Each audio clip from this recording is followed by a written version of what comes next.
Well, good afternoon, everyone. This is Nana the Canna here, and I want to welcome you back to the edge of the Boreal Forest. It's a beautiful day today to bring you a brand new canning video.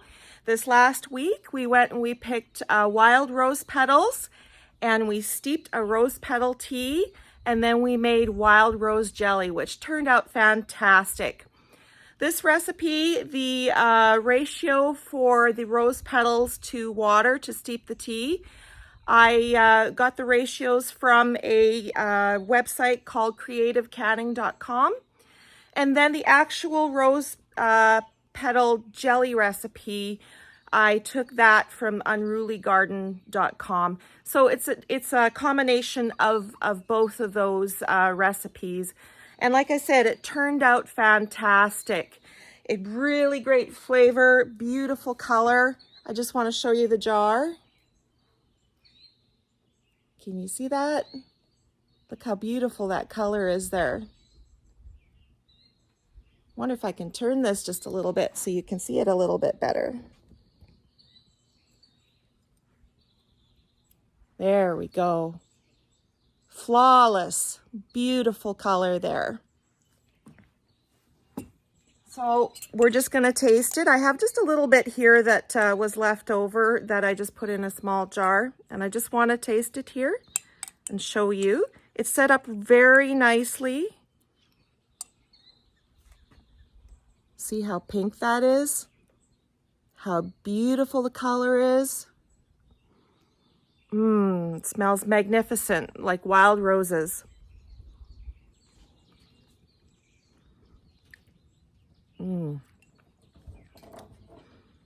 It's beautiful.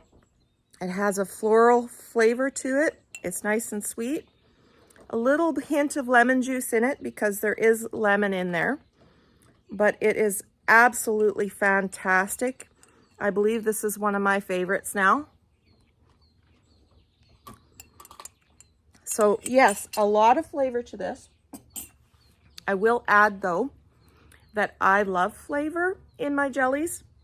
So when I steep this tea, I use a 1-to-1 ratio. So I had a good 4 cups of firmly packed rose petals with 4 cups of boiling water, and I put the rose petals into a 2-quart jar, and I poured the boiling water over top.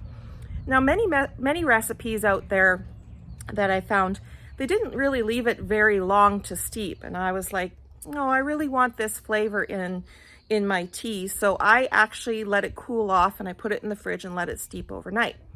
But if you want something with just a hint of rose in it, like rose petal, you would probably not steep it for as long as that. Maybe just steep it for a couple hours or whatnot. You'd have to play around with it, but if you truly want that flavor, I would definitely do what I have done in this video and steep it overnight. I'm sure you will not be disappointed. So let's talk about the recipes that we found online. The USDA and the National Center for Home Food Preservation, either they don't have a tested recipe or they have not tested it. So this is not USDA approved, or it's not posted on the National Center for Home Food Preservation. And when I was looking, I exhausted a lot of efforts in trying to find one that was actually tested and safe, but I did not. And so I made the rose jelly, and then I thought to myself, I'm going to give it one last effort and just search again. And after I had made it, lo and behold, I found a recipe out of the University of Alaska, and it makes perfect sense. The wild roses would probably bloom all over the place up there, just like they do along the forestry here.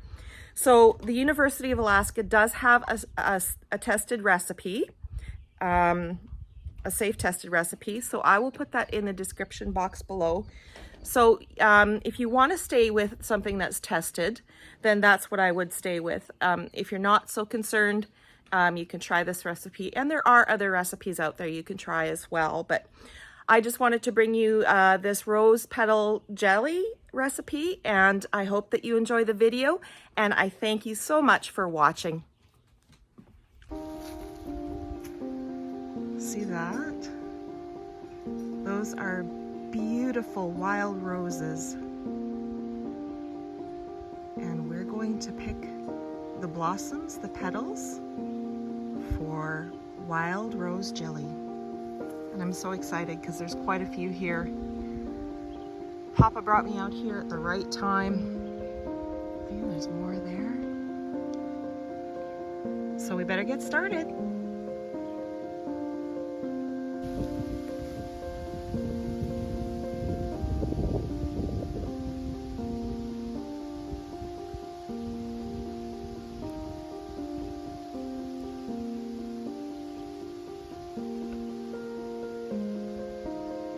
So we're just getting started, and I just wanted to show you what they look like. So we're gonna need quite a few of them. So I guess I better keep moving.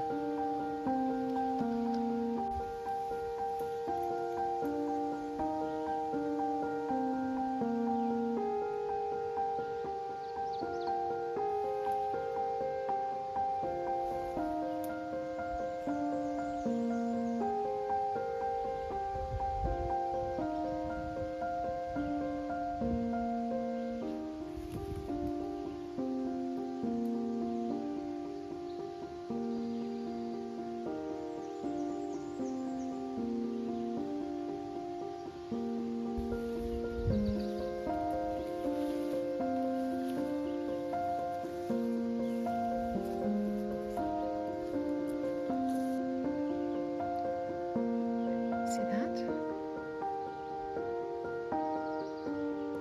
Oops, that's not what we want. Okay.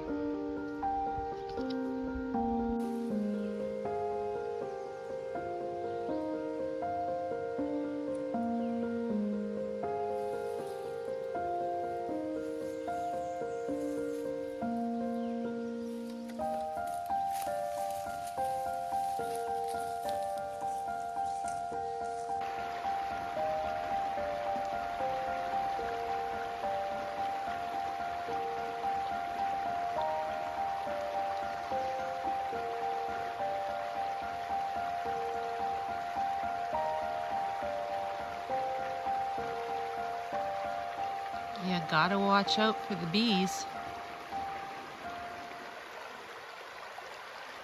Well, we had a very good afternoon of collecting rose petals. We did really great. Look at all those beautiful rose petals there. They're starting to wilt a little bit, but that's okay. Gorgeous. They smell so divine. So what we're going to do now is I'm going to wash them and spin them out in the salad spinner. And then we'll get ready to make our rose petal tea. All right, so we gently washed them and then we spun them gently through the salad spinner. And we did remove a few of the friends that come with it there. You can see that. So our rose petals are ready. We're going to pack them into a 2-quart jar. There is a really good, healthy amount there. I would say it is 4 cups, fairly firmly packed. So we do have a healthy amount for our rose petal tea. So we're just going to go ahead and pack this into the jar. Okay. That's a lot of rose petals. You do stick to your fingers.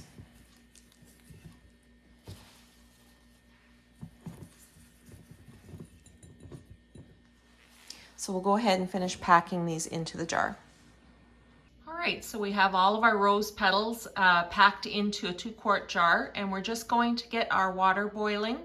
Ideally, you want 1 to 1, so 1 cup of petals to 1 cup of water for your rose petal tea. So I think we'll be pretty much spot on here because this is a 2-quart jar. So we'll get our water boiling and we'll get moving.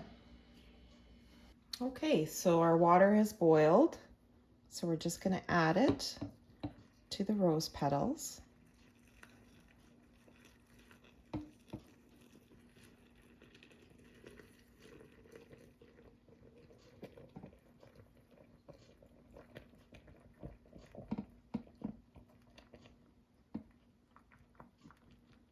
Okay, we're gonna stop there. And I'm just gonna set the kettle down here. Oh wow, you can sure smell the rose scent. Let's just give it a press down here.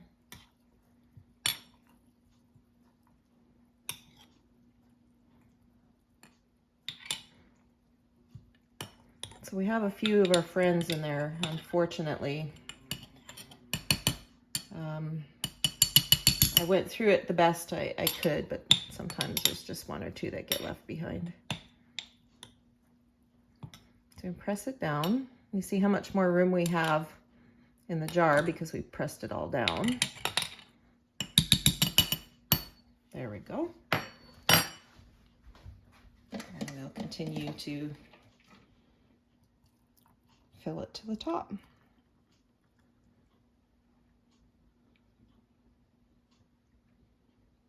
Okay, so we're gonna let that sit on the counter and it's going to cool. And once it's cooled, I will put a lid on it and I will put it into the fridge overnight.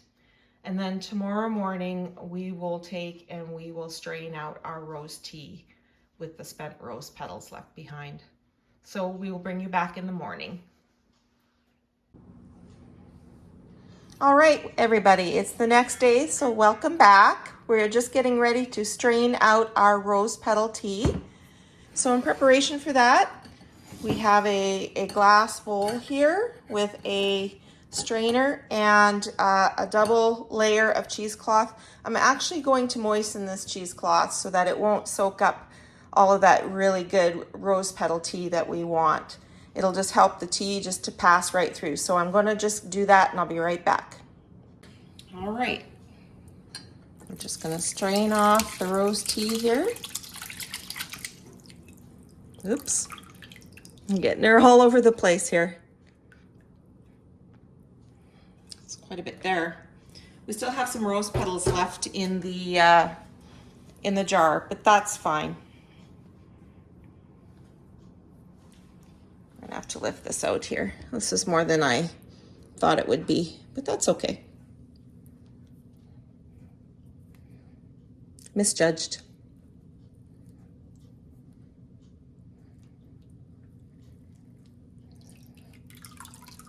Oh, that's a lot of tea. Oh my goodness, look at that.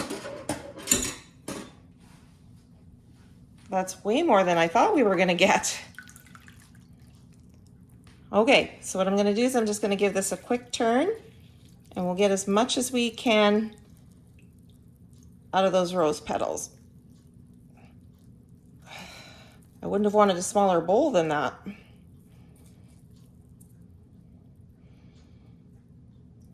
There we go.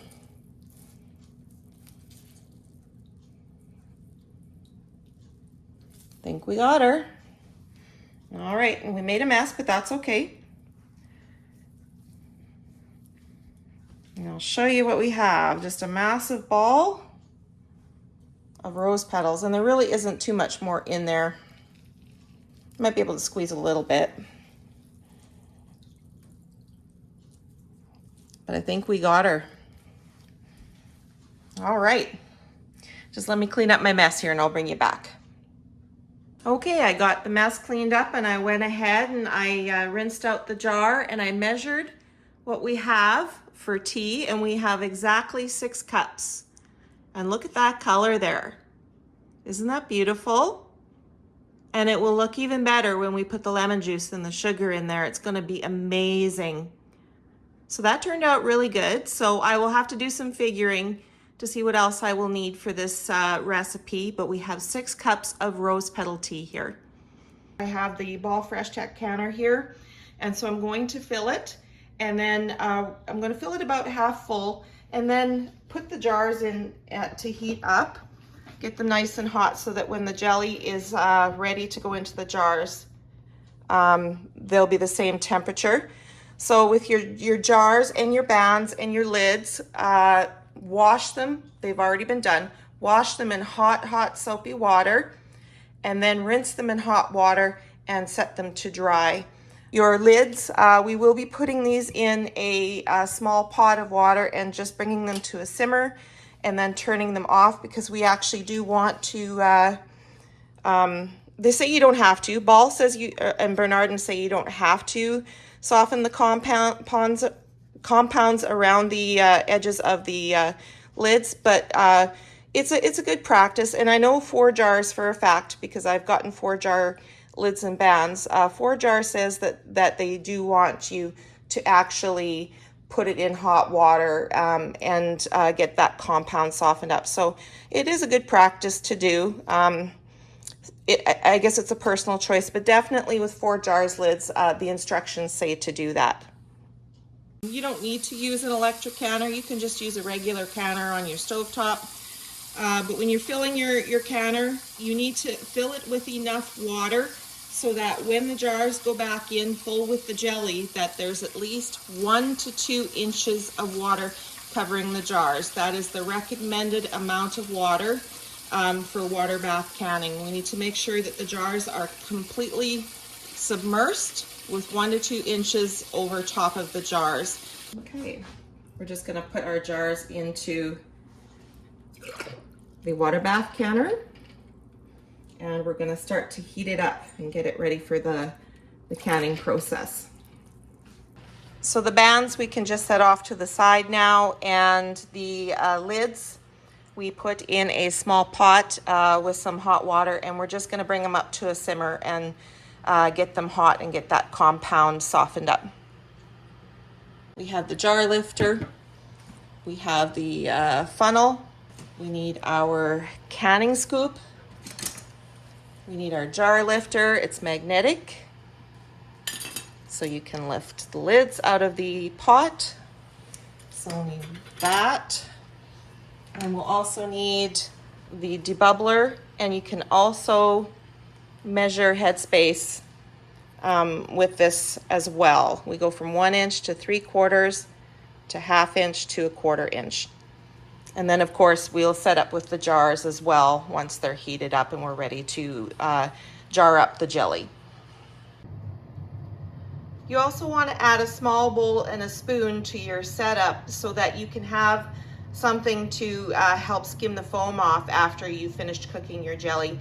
Some people put like a 1/2 teaspoon of butter in when they're cooking the jelly. It's just something I do not do. I prefer just to skim the foam off if there is any. Okay, so for the recipe we need, for a double batch, because we're doing a double batch, we will need 6 cups of rose petal tea, which we have here. We'll also need 4 tablespoons of lemon juice.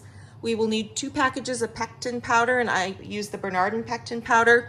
We'll need 5 cups of sugar, and we also need an extra 1/2 cup measure, because we're going to take a 1/2 cup of the sugar out and mix it with the pectin before we actually put it into the rose petal tea. So this is our ingredients. There's really only 4 ingredients in it. We're going to add the lemon juice directly to the rose petal tea, and I want to see what happens. They say there is some sort of chemical reaction to it, but I just want to test this out for myself.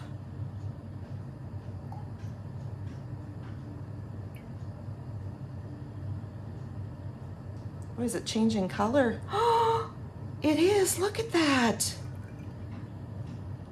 I've seen it on YouTube, but I wouldn't believe it. Look at it change color into that vibrant fuchsia. That is crazy. All right, well, I'm happy that I did that. So that's some sort of chemical reaction that changes the color between the rose petal tea and the lemon juice. All right, so we're going to take our 2 packages of our pectin out of the box, and we're going to open the envelopes, and we're going to put it into the bowl here. This is something new that I haven't done. This recipe calls for the pectin to be mixed with a little bit of sugar prior to adding to the teas or juices like that you would have to make your jellies. So this is a new process for me. There we go. Now we're going to take a 1/2 cup measure and we're going to take a 1/2 cup because it's a double batch. If this was only a single batch, we'd be taking 1 box of pectin and a 1/4 cup of sugar. So that's a 1/2 cup of sugar. And we're just going to mix it up. Give it a good stir, get it all incorporated.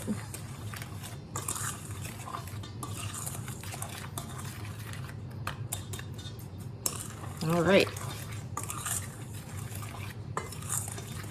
On to the next step. So I have picked a rather large pot simply because I don't want it to froth over when we're making our jelly. That's the worst thing you can have happen. One lady on YouTube said once it's on the stove, it stays on the stove. So we're going to pour the tea and the lemon juice into the bowl.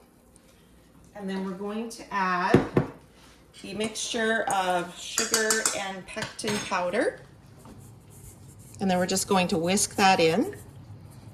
And we've taken the remainder of the sugar in the other bowl and we've moved it over by the stove because that's where we will be needing it next. So we're just going to give this a good whisk together.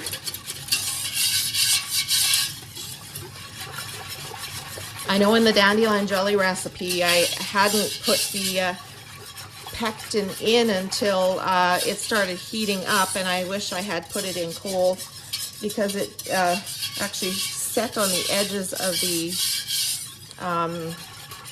the pot even before I had a chance to get it completely whisked in. So we're going to whisk this right in, and then we're going to move it over to the stove and we're going to get cooking up this jelly. So we're over at the stove now here and we have our burner on high. So we're going to bring this to a rolling boil, stirring constantly, slowly, constantly until we reach that rolling boil, and then we're going to add the sugar to it. Okay, so we have this rolling boil that really can't be stirred down. So we're going to quickly add in the sugar, stirring to make sure that it does not burn to the bottom.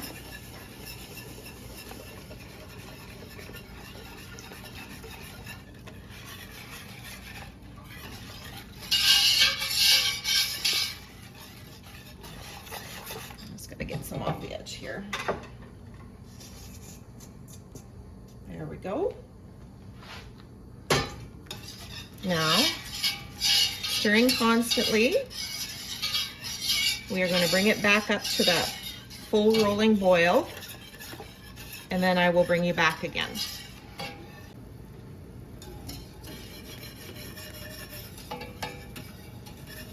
So we're almost there. I would say we're pretty much there. Full rolling boil, but it can't be stirred down. So I'm going to start timing for 1 minute, and then I'm going to do my first check. So I'm just going to slowly stir it for that first minute.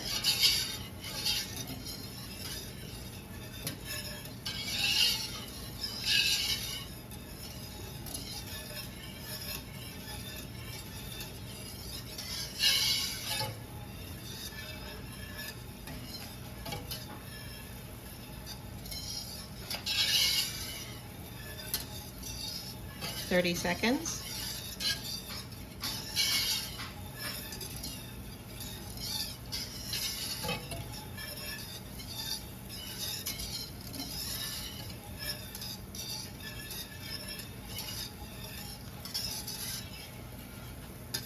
All right, so we're coming up on 1 minute. So I'm just going to grab a cold bowl and a cold spoon. I'm going to take some of this and I'm just going to put it straight into the bowl, and it's going to cool it.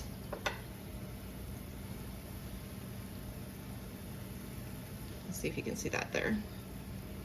It's going to cool it off, and then can you put your finger through it without it coming together? That's close. So we're just gonna put that back in there, and I'm continuing to time.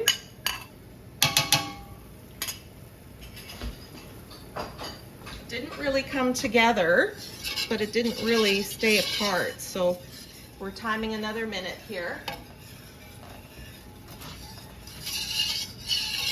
And I included that minute in while I was checking, so we will be testing again right away here.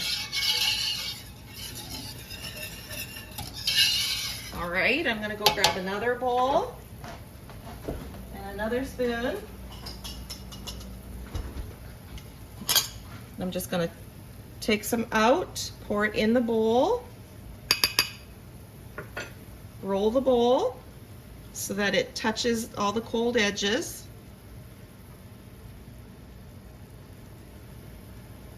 Maybe I got a little bit too much there, I'm not sure. And then we take and roll our finger along. And it comes together a little bit yet. So we're gonna do another minute.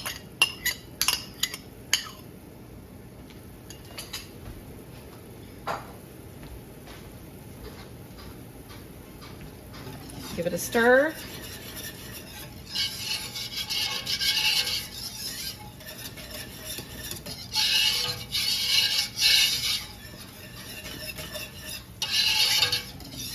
This time I won't put as much into the bowl. There was a little bit too much, I think, in the last bowl. So we're coming up on another minute.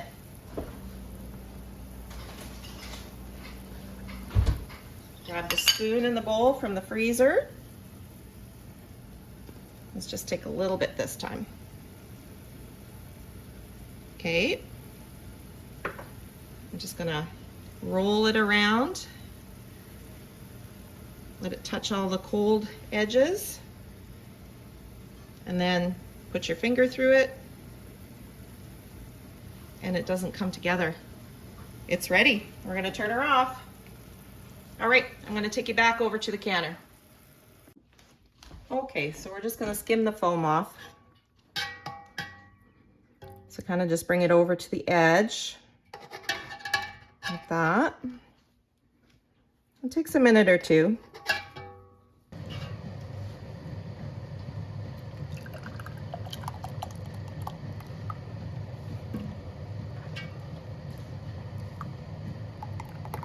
Go 1/4 inch headspace with this one. Now with jellies, there isn't a whole lot of need to debubble. I mean, I can simply look at it and tell you that there is no bubbles in it. You might see a little bit on the top, but that's okay. But typically with jellies, you don't need to debubble. So 1/4 inch headspace. Make sure that the rims of your jars are clean. Actually, I should be wiping. I didn't wipe the other one. If anything, that one won't seal. So a wet paper towel. Wipe your rim. Don't use your dishcloth, please. All right.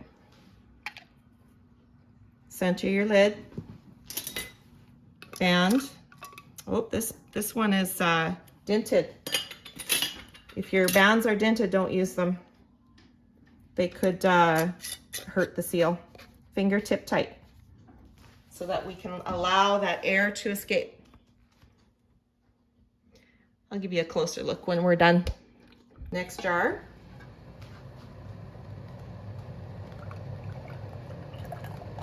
Isn't that a beautiful color there? It's gorgeous.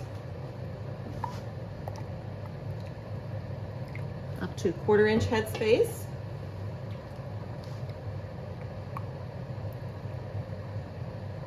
Okay. Move your funnel over. Need just a little bit more in there. There we go. It brings us to the 1/4 inch headspace. Yep, really good. Wipe your rim. Make sure it's nice and clean. You can use vinegar with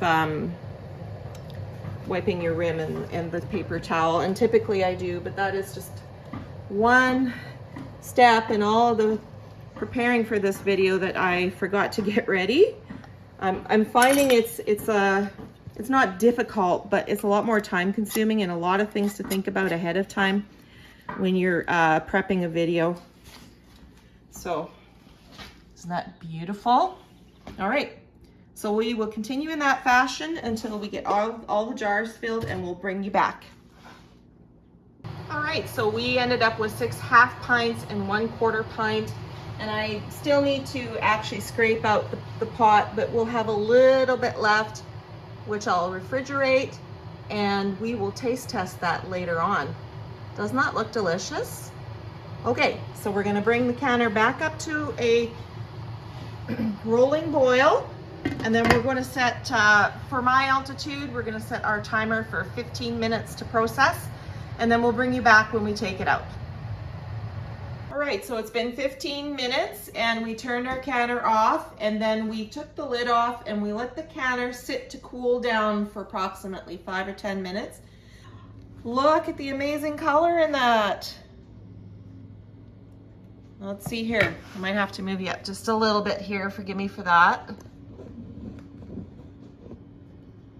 We'll take another look at the color in a minute. We'll just finish unloading.